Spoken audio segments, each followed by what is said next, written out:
Hi everyone. A lot of people seem to think that I've got something in particular against religion, but the truth is I would take exactly the same attitude towards any evil, life-denying crackpot ideology. Show me another dangerous, death-embracing crock of supernatural bullshit and I would give it exactly the same treatment, I promise. It's just that I believe religion is God's way of telling us that he doesn't exist. Now, people often say to me, well, what if you're wrong about that and God does exist and you have to face him on Judgment Day? What do you say for yourself then, big mouth? Well, what can I say? If that happens, I'm screwed, aren't I? Let's be honest. I'm damned for all eternity. I'm going straight to hell. I know I can't expect any mercy because we all know what a nasty piece of work he is, and it's unlikely that I'll be able to talk my way out of it because God isn't stupid, unfortunately. He's many other things, including petulant, callous, vindictive, spiteful, heartless, petty, cruel, and egotistical to a fault, but not stupid. So that's me down the chute, no question. But if by some miracle I did manage to get in a word before the trapdoor opened, I'd probably ask God what kind of third-rate operation he thinks he's running here on earth, and why he allows himself to be represented almost exclusively by gangsters, perverts and frauds, into whose care you'd be as well advised to entrust your soul as you would your children. I'd also remind God that 6,000 years ago he threw us out of paradise for obtaining the knowledge of good and evil. So why don't we have it?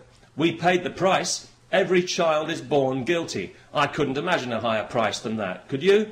Yet we still don't quite seem to know the difference. Maybe the people of Burma could help us out with that one.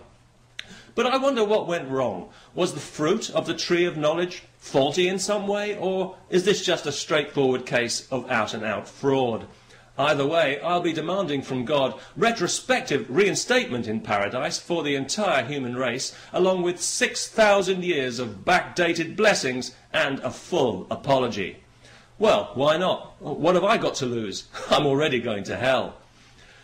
I expect I'll end up in Catholic hell, which I understand is a large black hole of guilt at the end of the universe from which nothing escapes, not even light, mainly because no light has ever got in.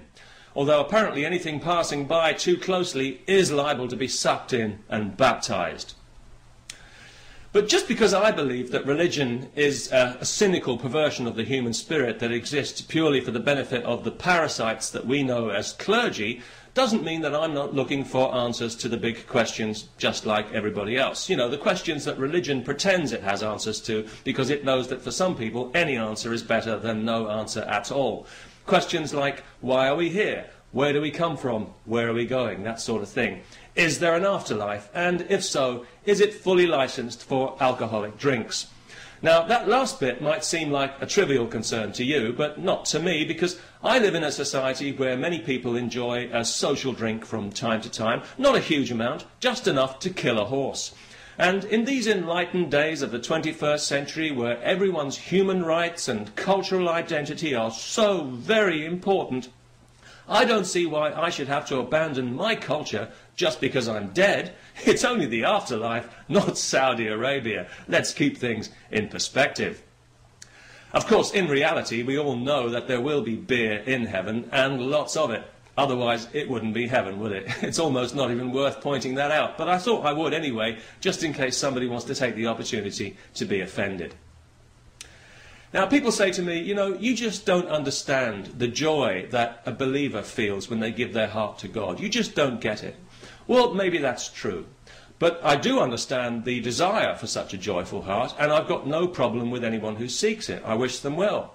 I can even understand how this joyful feeling could easily lead to a perfectly natural urge to share it with, or even, dare I say, impose it on others for their own spiritual good. And that I do have a problem with, as you probably know.